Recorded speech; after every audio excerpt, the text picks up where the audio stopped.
Okay, so my good afternoon for my friends down there in Europe. My good morning from Northern California here in US. It's 8:08, 4 minutes past 8 o'clock here in California, and it's great to be here with you, Julian. Thank you very much for accepting my session on DP-203. And we're gonna get started with some introductions. And like I said, I've been here since the session before lunch, and I've watched Andre's awesome presentation on AI and cognitive services. And when Javier started presenting, I was like, "Hey, he's eating my content. He's talking about things I'm going to talk about." So there's some overlapping here, but Javier went through the whole breadth of certifications around SQL, and in my session, what we're gonna do is I'm gonna try to guide you through a deep dive into the new certification. It's not there yet; it's still in beta. I'm gonna explain what that means in a second, which is DP 203. So a couple words. Let's see if that works. My clicker doesn't want to cooperate. So let's get the clicker to cooperate. Back in here and back in here. There we go. Better. So my feedback, yeah. So a couple words about me. Sorry for the camera. Something happened to the camera. The camera got confused. It's a little blurred. But some words about me. My name is Armando Lacerda. I work for Wintellect, which is not showing there. Forgot to put that in there. I work for Wintellect, which is a consulting company here in the US. And I'm a data platform senior cloud architect. These titles today is kind of a big. What it means is I work with data day in and day out, right? Data processing, data pipelines, and multiple database technologies up in the cloud. So I'm all about data. Being in the industry for over 30 years, I started as a developer way in the past. I'm not gonna bother you with that one. I moved into, I had a chance to work with SQL DS, so it's a database for mainframes, just to age me a little bit so you can have an idea of how far back I go. And then back in late 90s, in the last century, Microsoft came along with SQL Server 7.0, and SQL Server 6.5 was kind of a toy compared to the other technologies I was used to work with. We didn't really manage that much volume of data, but SQL Server 7.0 came along, and Microsoft. I'm from Brazil, by the way. I forgot to mention that. So this accent is Brazilian Portuguese. It's not Portugal Portuguese. And yeah, so Microsoft came along, and they were like, "Yeah, we need people to help us evangelizing the SQL Server, the new technology. We have SQL Server 7.0. So I got introduced to SQL Server 7.0, and I was seduced by the dark side of the force and moved into SQL Server, never looked back. So I've been working with SQL Server since 6.5, like I mentioned, really got into it 7.0 and been all the way through. Back in 2010, I got introduced to Azure SQL Database, which was kind of a mind-blowing thing. Say, oh my God, how things changed in here. And VMs were a thing back then already, and the platform as a service offering was something super different. And down we went on that path, and I've been working with SQL Server in Azure since 2010. Yeah, over 10 years on that one. I'm also a Microsoft MVP. MVP stands for virtual Microsoft most valued professional, which is just this. It's people like you that are at the other side of the streaming, that wants to come to this side of the streaming and share your knowledge, share what you know about the technology, and in particular Microsoft, but Microsoft is very open to other technologies, open source technologies too. And as you share, as you participate in your community and you help your community to grow in technology and skills, you can get nominated. If you get nominated and approved, you get an MVP. So MVP is kind of an award for your technical contributions to the community. And I'm very proud, I'm very honored to have that award. The other here, the other icons we have here are my certifications. I'm a certified trainer. I got over 100 certifications over the years from Microsoft. My very first one was Visual Basic 4 certification. It's when Visual Basic became a real compiled language back then. Yeah, so I got tons of certifications. I actually speak for Microsoft at Ignite. I've been speaking at Ignite for the past 7 years, probably. Yeah, about 7 years on certifications, besides other technology, but specifically on certifications. So I love to get people, help people to get certified. That's why I'm here. When I got the call for content, I signed up right away. All right, if you want to get in contact with me, LinkedIn, my preferred social media, if you want to connect in there. I don't tweet much. Usually when I do it, some updates on things. And Facebook is more for personal things, like I'm going to the racetrack after this one here. I'm going to spend the day at Sonoma Racetrack. So if you want to follow me on Facebook and see some of the pictures I'm going to take in there, you are welcome. So this is our agenda for the next, let me check the clock here, for the next 50 minutes or so. We're going to go with something that Javier already mentioned, right? The data platform evolution in the certification aspect of it. Again, Javier went through this, so I'm not going to spend much time in there. And then we go into the deep dive into the specifics of the topics into the certification. So unlike Andrea that mentions that those outlines and perhaps is not very interesting to get an overview, and I agree with him. I really love to dive into these things because of the strategy that I use to prepare for exams. And here's an important thing, it's an important tip for you before we move into the next bullets. So people come to me as a certified trainer, people come to me all the time and they ask, Armando, what should I do to get certified? How do I get certified? Or even worse, sometimes people come to me and they're like, Armando, I work with SQL Server, I work with Azure SQL, I work with Synapse, I work with whatever technology. Day in and day out, I do my job. I'm very skilled on what I do.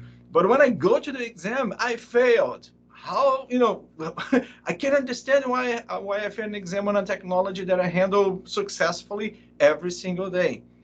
And one very important tip for you on this particular question, why do I fail exams when I'm so good in the technology I work with, is you have to understand this. The exams are not, they're not about what you do in your everyday job. The exams are about what Microsoft wants to make sure you know about the specific exam subject area. I was about to say about a Microsoft product, but that was in the past. Microsoft had exams, I'm going to say about that, on technologies that Javier mentioned a lot in his session just minutes ago. It had exams in SQL Server, exams on Exchange Server, exams on Windows Windows Server, Windows operating system. And these are exams on the products. Now the exams, they are based on job roles. It's what the market has been asked Microsoft to focus on. So it's not much into the product itself. It's more in what people do in every day, kind of to close the gap, right, in between the exam and the technology. In any case, it's still the same thing. The same thing mean it's not about what you do. It's what Microsoft thinks that someone on a particular role should be able to do. And in order for you to pick Microsoft's mind, and when I say Microsoft's mind, it's not the product team, it's not the people who develop the product, it's actually a group inside Microsoft and within the Microsoft Worldwide Learning umbrella that define, they actually get groups inside, they organize people there inside to define what are the most important things. Because this list can be super big, right? Very extensive. So they kind of try to cram it down to particular points. And these points, the main points are these ones in here written on this list. We call them the objective domains. What are the main areas that people should be skilled and show they're skilled on in order to get certified. So this is a very important thing, right? That's one of the reasons I have seen over the years that people fail exam all the time. Why? Because they don't take the time to see what Microsoft understands that you should know about the products. It's not about what you do, because each one of us does different things with the products in our daily jobs. So that's the first thing. The second thing, in order for you to prepare successfully for an exam, is to go through the topics that you are not familiar with. So it's four steps, right? Understanding the context, the elements of the objective domains of the exam. Go through the elements you do not master. That's the important thing, right? You master a lot of things already, but there are things more likely that you're not that familiar with. So you have to find them out. You have to be able to pinpoint them. Say, hey, this subject here, this particular topic is probably going to be in an exam, and I don't know much about it. So then you go for hands-on. And both Andrea in the previous session and Javier, they have shown you some links to GitHubs, to some workshops. I try to get some here too by the end of this presentation. But you got to have hands-on. On today's technology and today's exams, the way the exams work, if you don't have hands-on, you have a very high chance not to succeed in the exam. There is a type of question in the exam that's called performance-based question. And if you are lucky to get one of the performance-based questions in your exam when you go sit for the exam, because you don't know which questions will be there. Have you already mentioned? They change this thing every quarter, right? They have a database with a collection of questions, and every quarter they drop some of the questions and they add new questions according to new features that came out in the products in the cloud. And the cloud has new features every single day, right?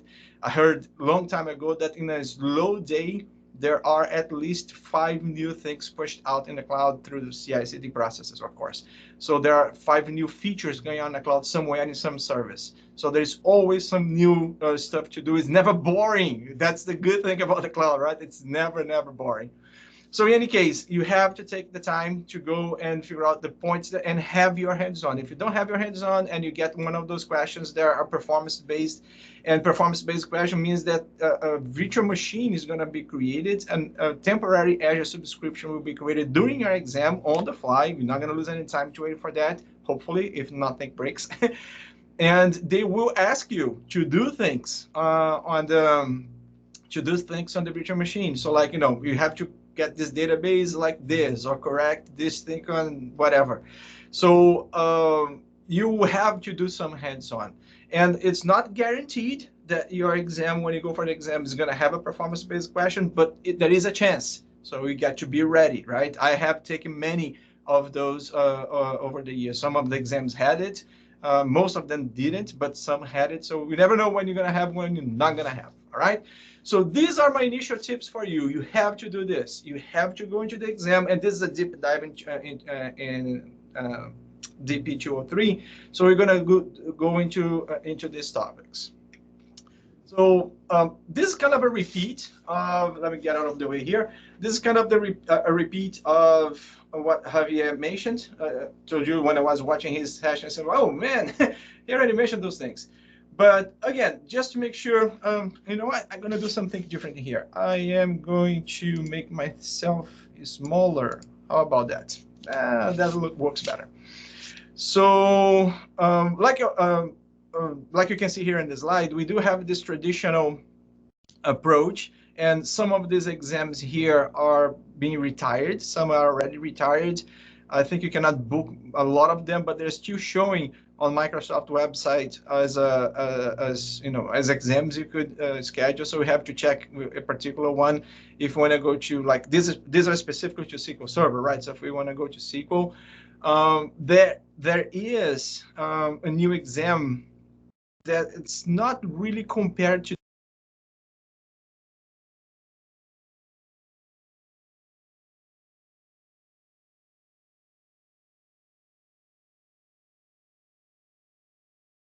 Can you hear me? Can everybody hear me? Just auto check here. Yeah, you lost Yes. audio for a second, but it's okay now. Please continue. Yes, someone muted me. I got a message here saying someone muted me. Someone Oh, is not liking my presentation. it happens. Please continue. All right. So yeah, so there are over a dozen of the certifications that going to be retired. They're being retired because they're based on the product. So when it goes to the cloud, is there a Microsoft certification for Azure SQL database, specifically in Azure, not about other technologies, but specifically on Azure SQL database? So there is one, and that is the DP-300. If you have more information on that one, you can look at Javier's presentation.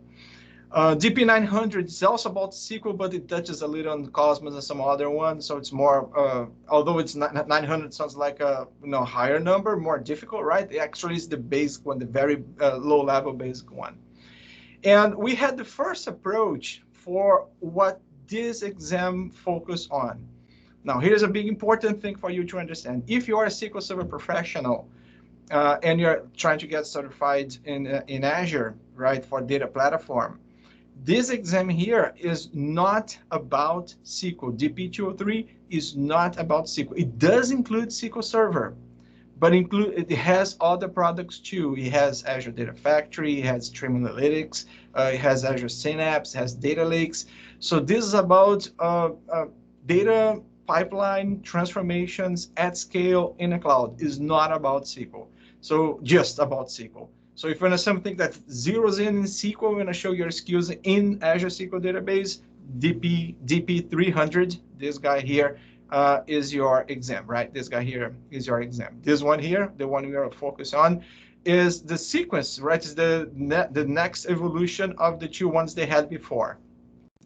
They are on the same subject. If you compare the objective domains, the list of topics on the three of them, they have very similar names, very similar topics. Some of them is like designing storage. The other one is architecting storage.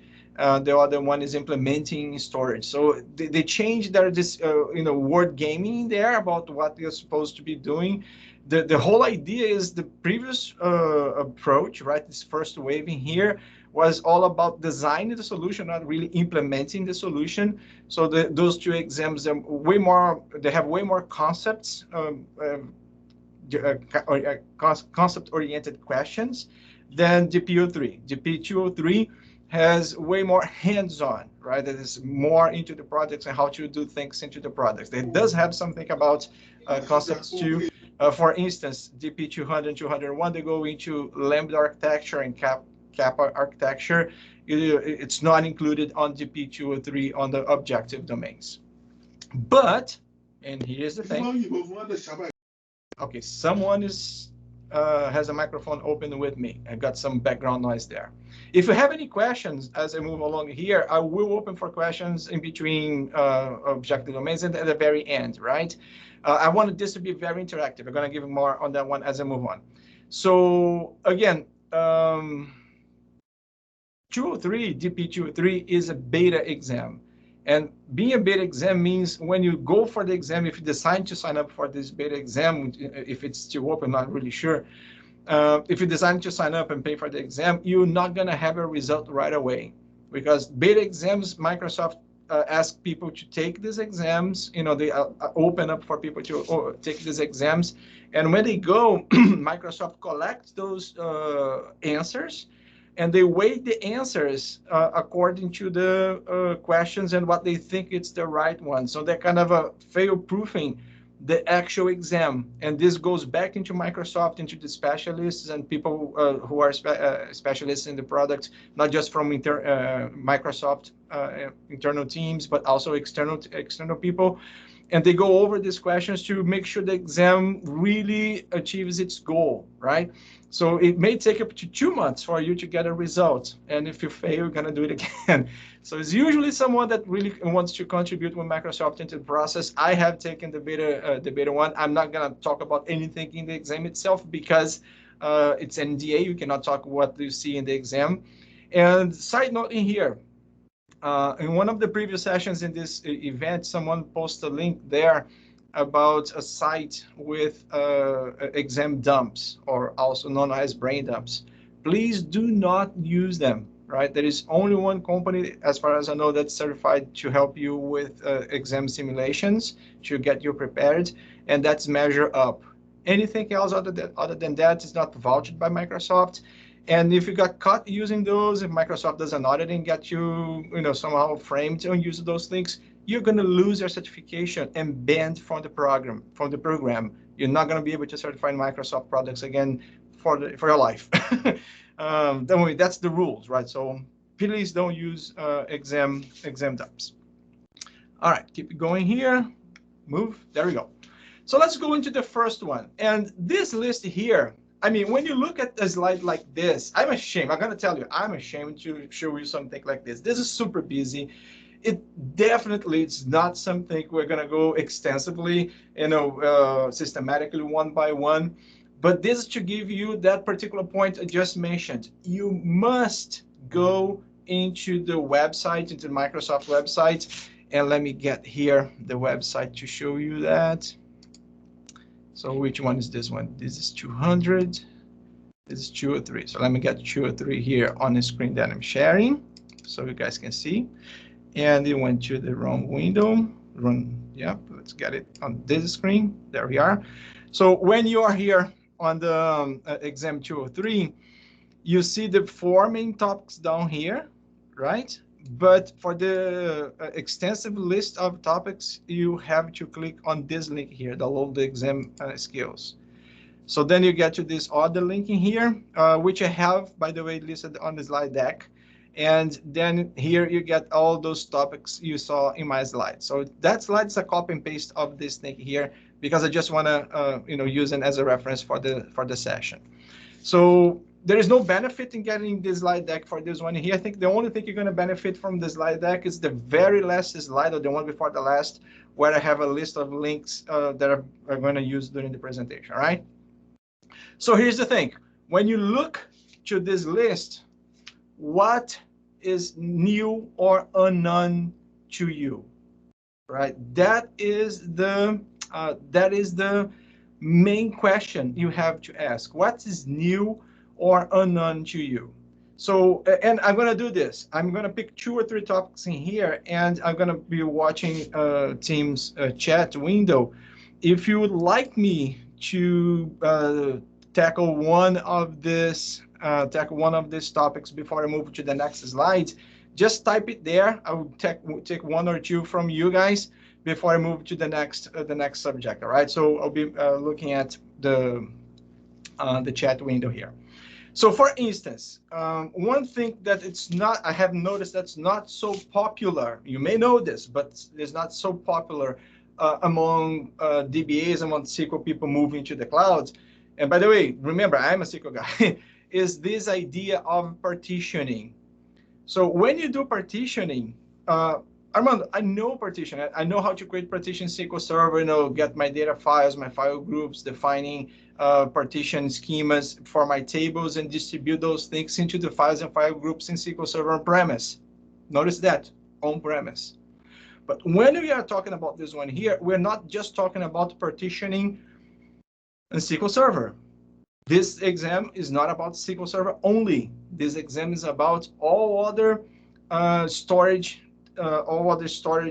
technologies in Azure that are from Microsoft or somewhat a premier service from Microsoft partners.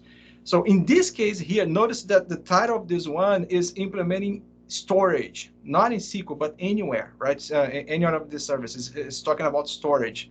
And this is almost half of your exam. So if you're not strong with this one here, great chance that you fail the exam, right? So what is about partition? So for instance, I got some quick samples here that I put together in the expectation that this would help. So let me get here the portal into this window. This screen I'm sharing. So that is the portal. I believe you can see that. I'm going to do a zooming here just quick. And I do have a resource group I created just for us here for this session. So let's say we are talking lake partition, right? When you go into, you're creating a data lake because you're creating a pipeline up in the clouds. The use case in the exam could be something like that. There is a stream going down from IoT, for instance, and you need to process that data, but that data is going to land raw in a data lake. And when it gets in the data lake, you're going to do some transformation, and you have to create some partitions in order to be able to partially read your data set in the lake that it is in Parquet file, for instance. So how do you deal with partition in the lake? And what you do, it all depends on, first of all, what is the lake? What is this thing called the data lake? The data lake is nothing but a file system. It's just a file system, right? And it does support permission, POSIX permission. You can define which accounts, either a regular user account in Azure AD, or manage identities associated to service, also in Azure AD, and you grant them permissions to the lake at some level, or to folders in the lake. So in a way, it's pretty close to a file share, right, that would have on premise. But the lake has depending on the type of data you put in there and the file format you put in there, it will behave differently. The lake has super fast performance. It can get to 1 terabyte per second. You just heard that right. Can go up to 1 terabyte per second. But even with that throughput, if the data is not well organized, the queries can go really, really slow. So be able to come in here into the lake, and because I know this is a lake, right? I create this thing as a lake, even though it's going to show here as a container. This is a file system. So when I click here in the file system, I see these folders. If the data format, the file format I decide to use, in this case here, because I copied the sample data from Microsoft for this demo, is Parquet, I know that in order to implement Parquet partitioning, I have to create folders on this particular layout, right? I must be able to create a folder where the folder name is the column name and the particular value for that column. So this is implementing partition in the lake. And if you look into the OD, you see that designing a partition strategy for files. So it's not specific because they don't lock down a particular technology, but this is what they're talking about. But files could be something else other than Parquet, right? What about if it's CSV? So if it's CSV doesn't support that sort of organization, right? But keep in mind, Parquet doesn't do it that either, right? It's the engine that works on top of the lake. So even for CSV files, if you do, for instance, Synapse Serverless SQL Pool, if you organize your folders into these divisions, you can still have the compute resource, which is Synapse in this case, narrowing down to a specific collection of folders if you give the right values for the folders. That can still work even if it's not Parquet, if it's some other kind of a data file format. But, and here's the trick, what am I using there? I'm using a data lake.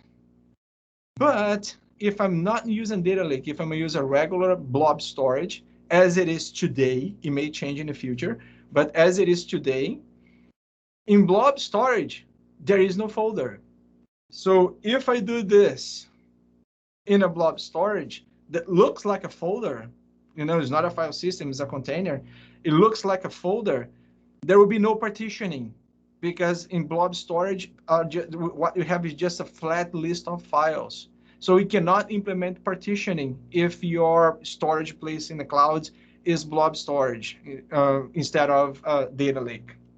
So these are the things you see in this outline here when you get into the outline. These are the things you need to be aware of. You need to look into these things and say, I know this about SQL, but do I know this about the other storage technologies, right? Do I know this about blobs? Do I know this about lakes, as I mentioned, right? It shows down here, identifying when partitioning is needed in Azure Data Lake. When is it needed? When you have too much I/O, you are reading too much, right? And you pay for that. That's the thing. If you are reading more than you need, you're paying. You're increasing the costs in the clouds. Because Microsoft charges not just for data at rest, but also the influx, the egress data, the data that goes out of the storage place. The same topic on partition also applies to Synapse. But when you go into Synapse, partitioning Synapse is completely different approach, because partitioning here in the lake is like this, right? Is the folder with the names.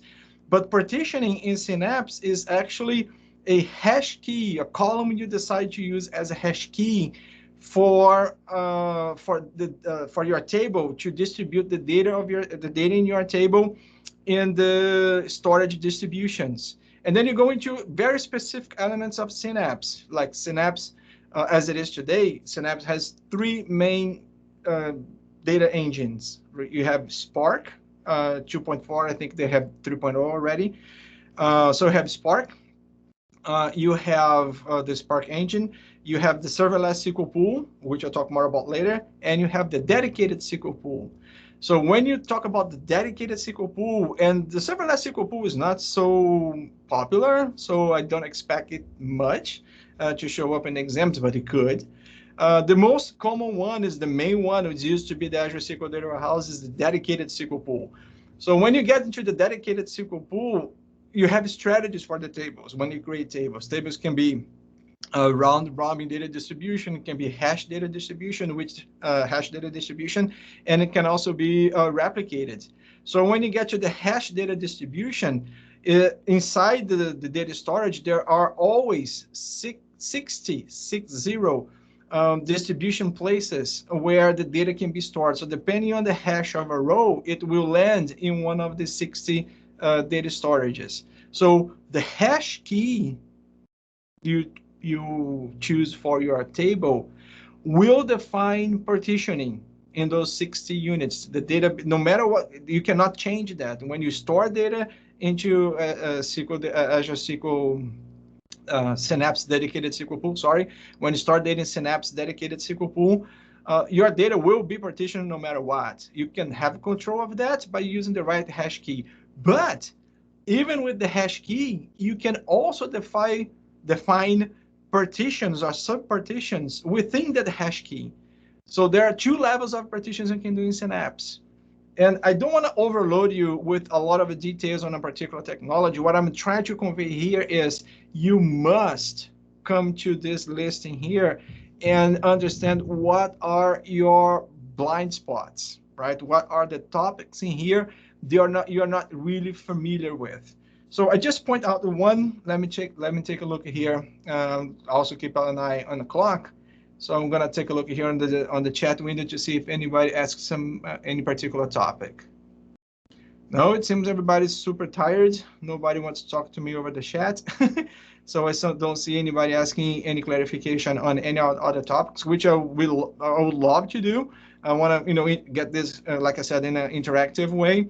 So if you see any topic in here, remember that this is through Teams. And if the font type there gets too small, you can zoom in at your end, right? You can zoom in and read the topics that are in there. There are some slides coming up that will be very small. All right, so the chat window is quiet. So let's go to the next one, the next topic in here, which is also on storage.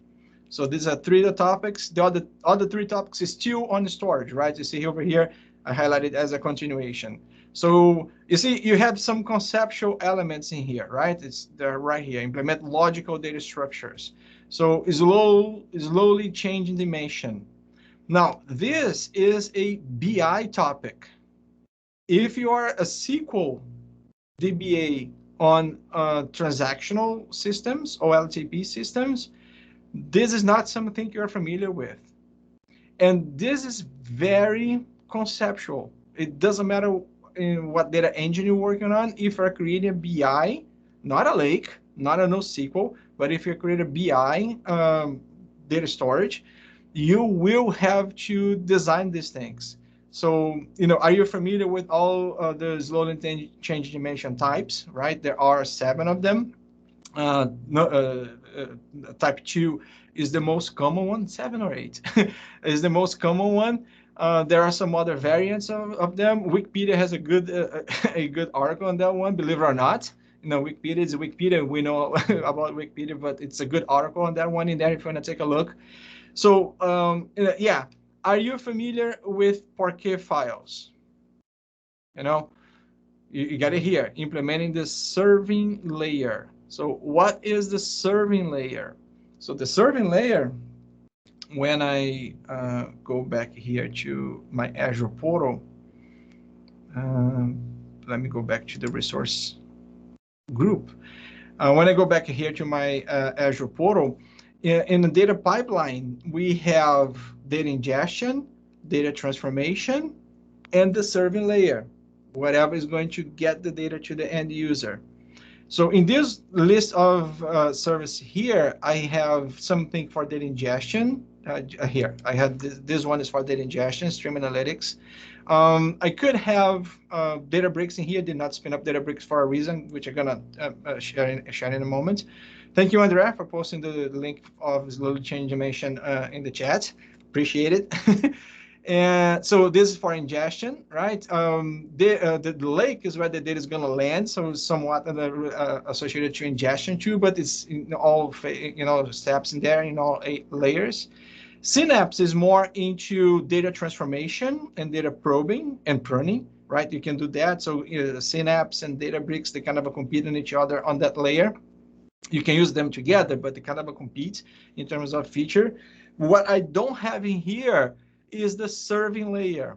So when someone using, for instance, Power BI, when someone, for instance, is using Power BI to show data to the end user, to allow user to browse your data, who is serving data to Power BI? And then you have to design for that. In the slide deck in here, right in the list of topics, they just mentioned deliver data in a relational store schema. So they could be talking about Azure SQL database and how to get things in there. They could be talking about the data lake in Parquet files. And here's the trick.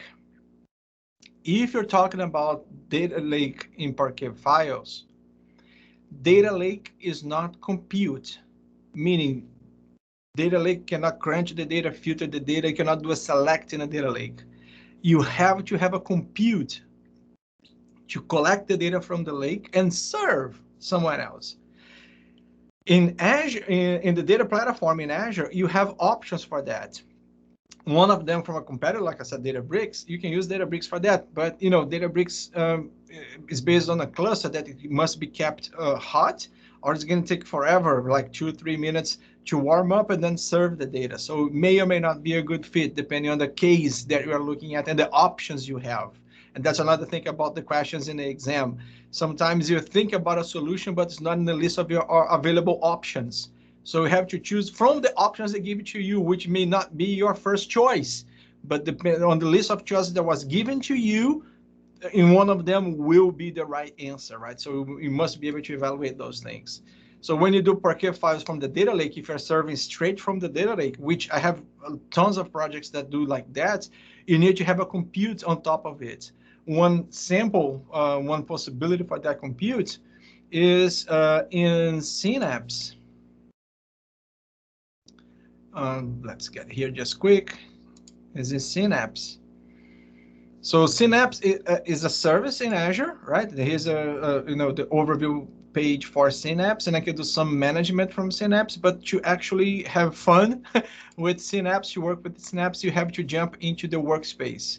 So there is a link in here, see, to open Synapse Workspace Studio, and when you get in here, you will you'll see your elements. And one of the things you see in here, let me see, probably showing here,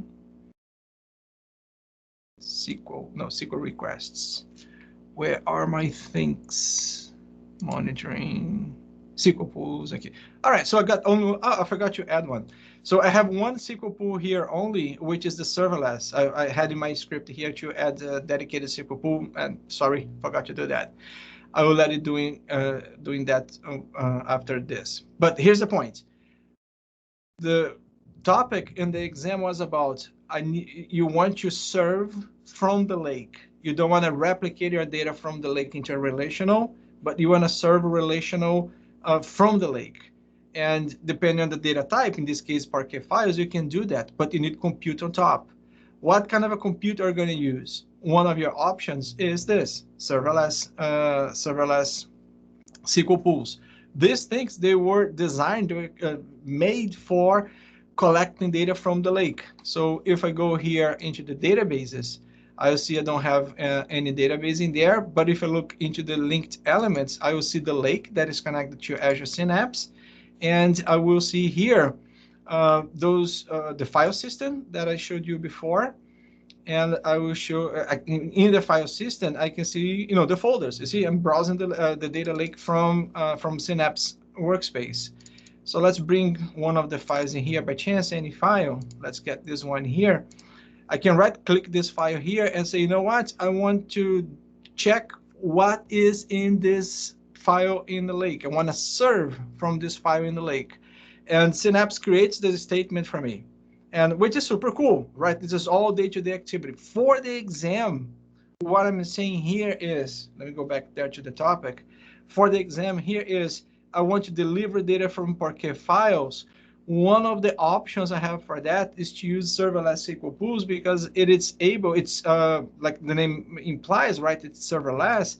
So it is able to read from the Parquet files and follow the partition schema we have it there and everything we have it there is just like a regular SQL statement from open row sets. Armando, could I use a dedicated SQL pool for this? Yeah, it would work from there.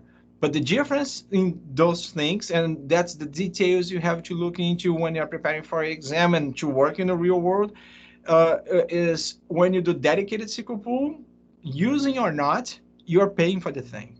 It's dedicated. It's waiting there for you. This one here is pay as you use. So if I leave this Synapse workspace here alone, I will not pay anything for it, for the workspace itself.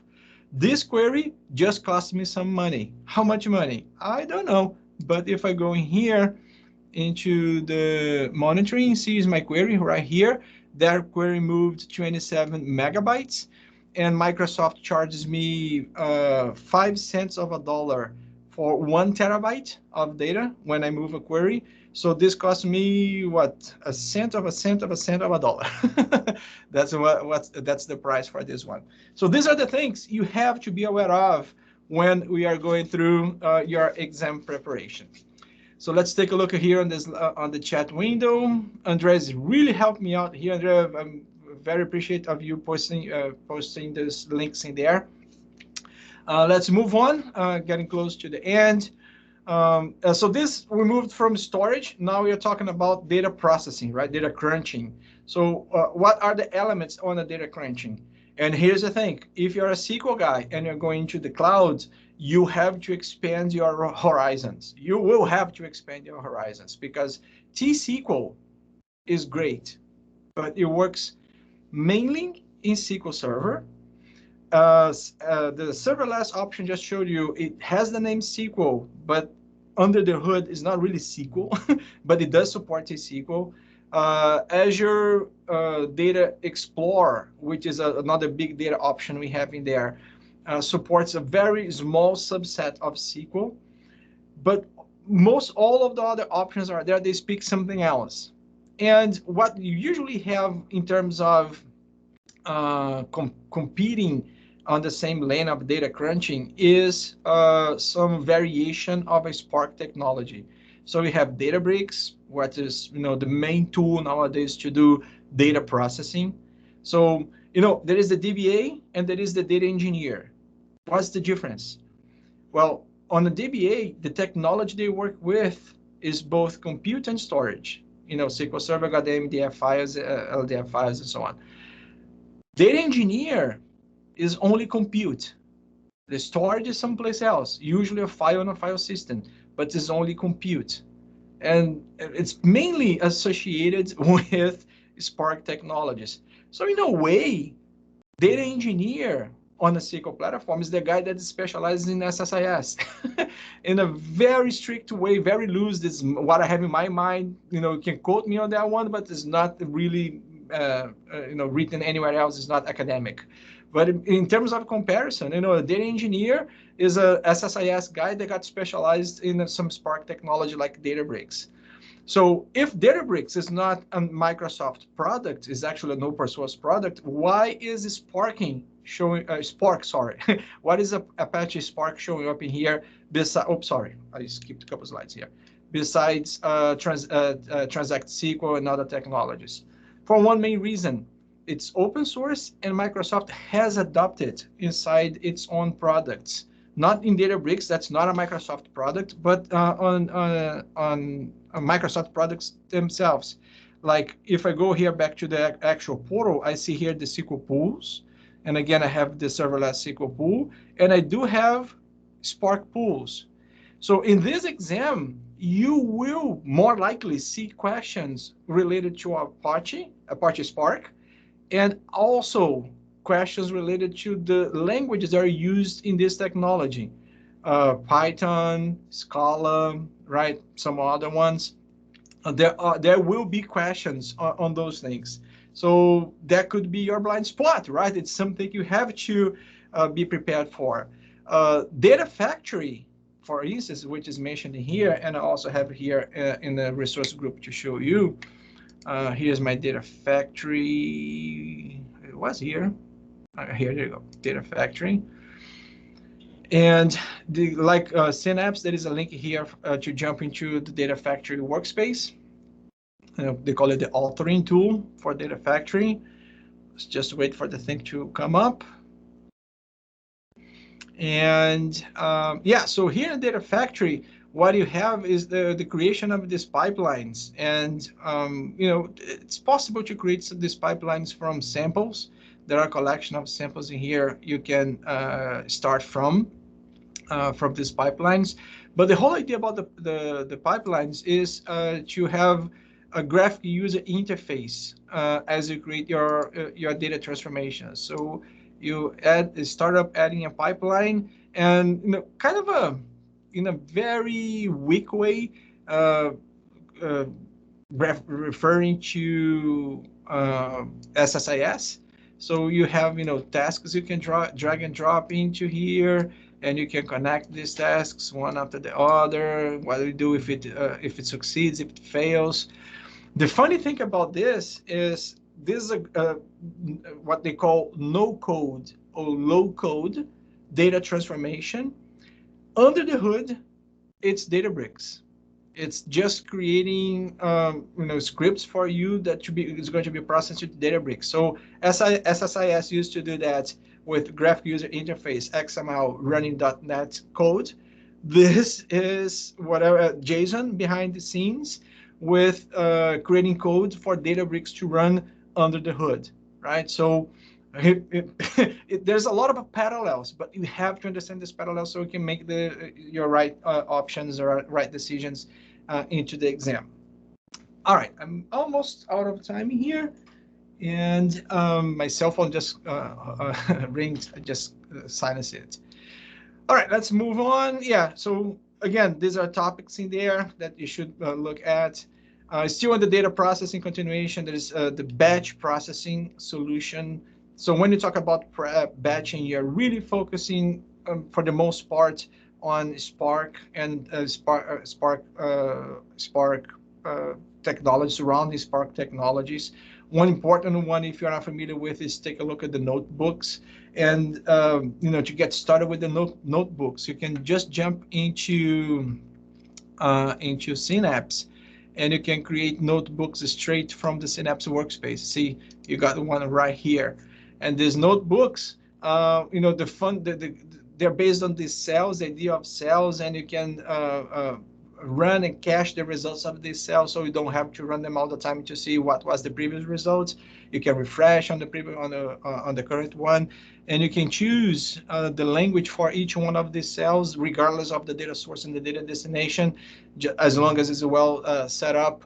So we got a lot of things to explore in here if you're not familiar with notebooks yet. Notebooks, they show the idea of notebooks uh, show up is implemented in multiple ways in multiple tools. Azure Data Studio, for instance, which is a desktop tool, also supports that.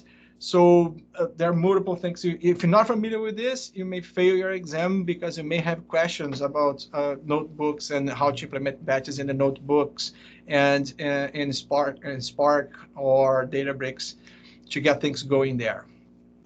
Pipelines in here, and that's the confusing portion of it, right? So when you talk about manage the batches and the pipelines, these pipelines can be Azure Data Factory, or they can be Synapse transformation pipelines.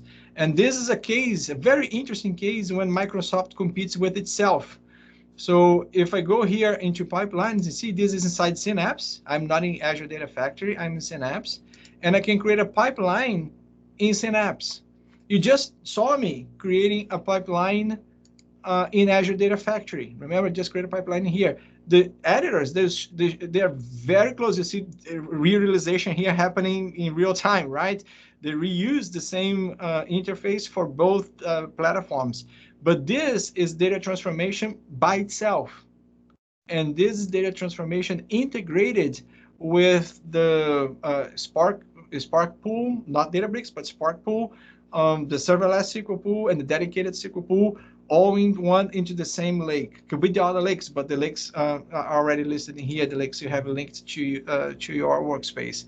So it's a way more integrated environment. But the point here is the pipelines, they may exist in one technology or the other, and they may vary in what they can do if they're done in Data Factory or if they are done in Synapse. So in order to manage those, you must understand the difference. You see them referred down here, Data Factory and Synapse pipelines. You must understand the difference and what it can do in one and what it can only do in the other, or it's not possible in either place.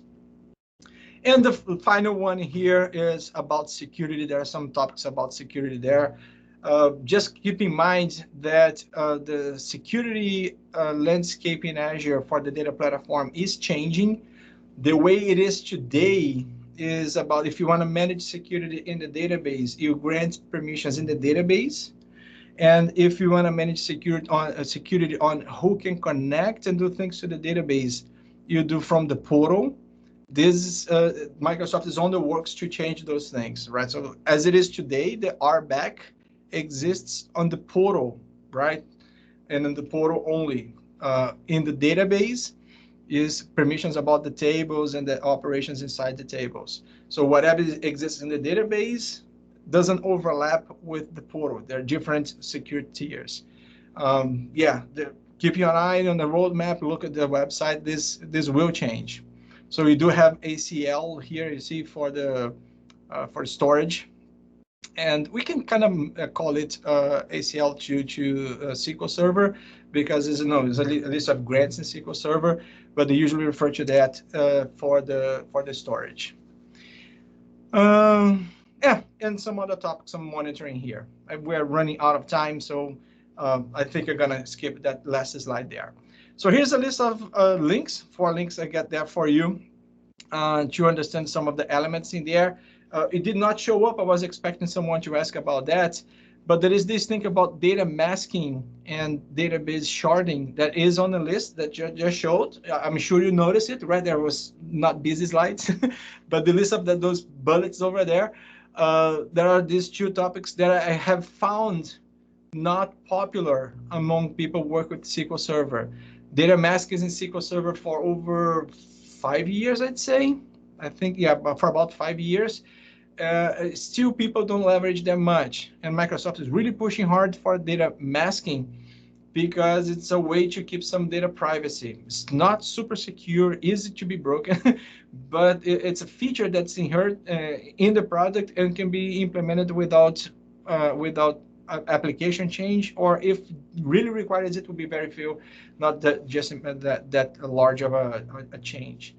And data sharding is something that's very important to understand, because in SQL, specifically Azure SQL Database, you can scale up to a point. And like the largest database you can have, if you're not using hyperscale, is 4 terabytes. So if you need a database that's larger than 4 terabytes in SQL Server, not in Synapse or in the Lake, but in SQL Server, your options to do sharding. You have to do sharding. So what is sharding? Sharding is a type of scaling out. I mean, you can move into hyperscale, which is also an option. But if the question is about scaling out, if you scale out in Azure SQL database, you have to do sharding, which is super complicated. I don't like to use that technology, but may show up in your exam, and is on the list of elements in there. So you must understand the principles of how to implement that. Another way to not to do sharding, but to do something similar, which they call shared compute in SQL, is to create an Elastic pool, which I have it here somewhere. There you go, Elastic pool. So when you create an Elastic pool, you can have multiple SQL databases. I think I have one in here.